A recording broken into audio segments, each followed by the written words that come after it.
ဗျာဒီမှာကျတော့ဒီဘက်ဘေးမှာကျတော့ကျွန်တော်အနာဖြစ်ဥမာကြီးမှာအကောင်လေးတစ်ကောင်တွေ့တယ်ဗောနော်အနာကြီးပွားလာတာဗောဗျာကင်ဆာယောဂ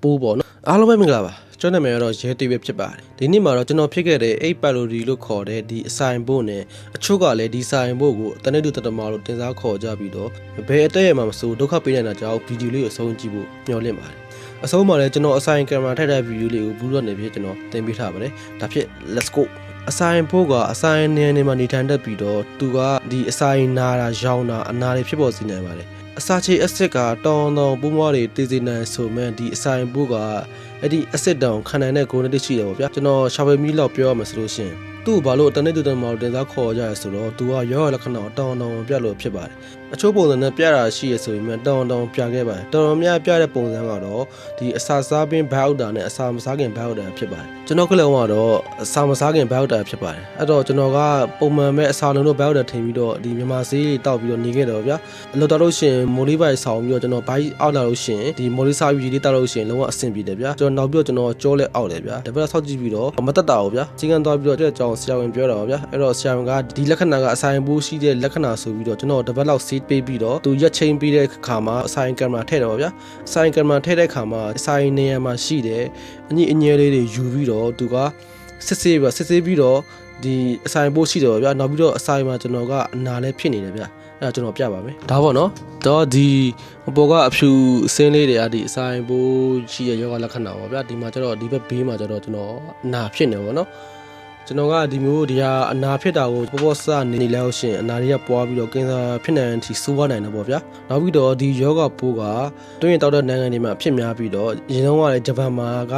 တွင်းရင်တောက်တဲ့အတွက်အဲ့လိုယောဂဖြစ်တယ်လို့ပြောကြတယ်ဗျဒီနောက်ပိုင်းကျတော့တွင်းရင်မတောက်ကြတဲ့အတွက်ကြောင့်နည်းတက်တာကတော့ပြောတယ်ဗျအဲ့ကြောင့်မို့ဒီမျိုးဘိုက်အောက်လို့ရှိရင်ပေါ့စမနေကြပါနဲ့။ဘာဖြစ်လို့လဲဆိုတော့ကျွန်တော်တကယ်ချင်းတယောက်ဆိုရင်အသက်29နှစ်ပဲရှိသေးတယ်ဗျာ။ तू ကကျတော့ယောဂလက္ခဏာမပြဘူး။ကျွန်တော်ပုံမှန်လှုပ်နေခေါ်ရင်းပြောနေမှာပါ။ဒီနေ့မှာတော့ तू ကဒီအစာဆိုင်ရင် तू ကဘိုက်အောက်တာဗျာ။ဘလို့အောက်တာလဲဆိုတော့နည်းနည်းစားလို့ရှိရင် तू ကအံ့တာဗျာ။အစာမဝင်မခံဘူးပေါ့ဗျာ။အဲ့တော့ तू ကစီကံသွားတဲ့ခါမှာ तू ကိုဆရာဝန်ကအရင်ဆုံးဥမာကြီးကင်မရာအရင်ထည့်ပြီးတယ်ဗျာ။ဥမာကြီးကင်မရာအရင်ထည့်ပြီးတော့သူ့ရဲ့ဥမာကြီးမှာကောင်းရင်တစ်ကောင်တွေ့တယ်ဗျာ။အဲ့တော့ကျွန်တော်ပြပါမယ်။ဥမာကြီးမှာအကောင်လေးတစ်ကောင်တွေ့တယ်ဗောနော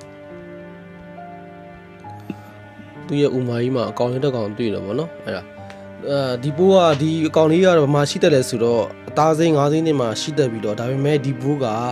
အဆိုင်ထဲရောက်လို့ရှိရင်အစာချေအစနစ်တွေ့ပြီးတော့ချက်ချင်းတရားရင်ပို့ဗျာဒါပေမဲ့ကျွန်တော်ထင်တာကတော့ဒီအစာချေစနစ်က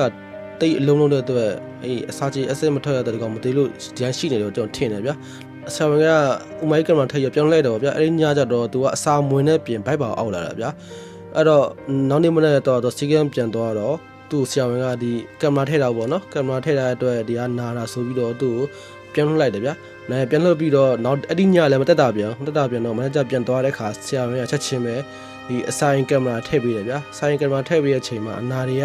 ကများလေးတယ်ဖြစ်တဲ့အတွက်ဒီဟာကကင်ဆာယောဂလက္ခဏာဆိုပြီးတော့ကင်ဆာဆေးရုံသွားခိုင်းတော့ဗျာကျွန်တော်ပြပါမယ်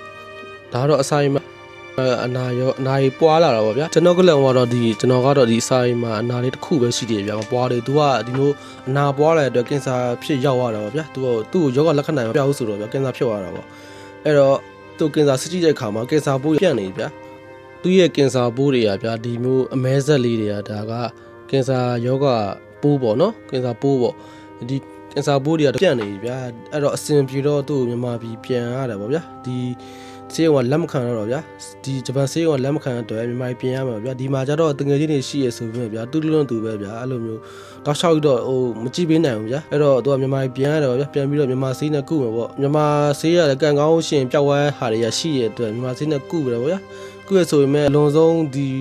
းဒီမှာရှိတဲ့အတွင်း2လအတွင်းလောက်မှာပဲသူကဆုံးမသွားတယ်ပေါ့ဗျာအဲ့တော့ကျွန်တော်စိတ်မောင်းဖြစ်ရတယ်ဗျာအဲ့ကြောင့်မို့ဘိုင်လို့ရှိရင်တပေါ်စာမနေကြပါနဲ့ကျွန်တော်ကတော့ဒီမျိုးယောဂလက္ခဏာကြိုပြတဲ့အတွက်ကျွန်တော်အကောင်ကောင်းရတယ်ဗျာအဲ့တော့ကျွန်တော်နောက်တစ်ခါထည့်တာပါเนาะကျွန်တော်ရှိမှကျတော့ဒီဆိုင်ပိုးမရှိတော့ဘူးကျွန်တော်ဆိုင်မလုံးဝမရှိတော့ဘူးကျွန်တော်အမာရောပဲရှိရတယ်ပေါ့เนาะဒီအမာရောပြောက်ဖို့အတွက်ကျွန်တော်အမာရောစေးတောက်နေရတယ်ပေါ့အခုထိပဲကျွန်တော်10လပိုင်းနေရော12လပိုင်းကျွန်တော်4လတော့ကြာတာပေါ့เนาะ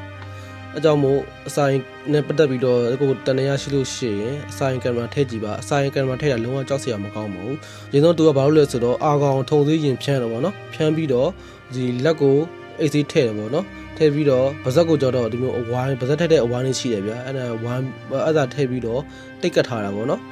အေးစီထည့်ပြီးတော့သူအခန်းမိမိလိုက်တဲ့အချိန်မှာလူကလုံးဝအိပ်ပျော်တော့ဗျာဘာမှမသိတော့လုံးဝကြောက်စရာမကောင်းပါဘူးအချင်းကလည်းတိတ်မကြတဲ့အတွက်အဆိုင်ကင်မရာထည့်ဖို့အတွက်အကြံပြုလိုပါတယ်ဂျပန်မှာဆိုအဲ့လောက်မခက်ခဲတဲ့အတွက်အဆိုင်နဲ့ပတ်သက်ပြီးတော့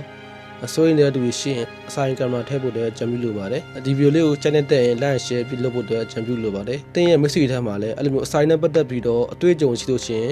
င်ပြန်လည်မျှဝေပေးဖို့အကြံပြုလိုပါတယ်အဆုံးမှာကျွန်တော်ဆိုင်ကင်မရာထည့်ရတဲ့ဗီဒီယိုလေးကိုကျွန်တော်ဘူးတူကနေပြီးကျွန်တော်တင်ပေးထားပါတယ်ဒါဖြစ်နောက်ပြီးမှထပ်တက်ကြ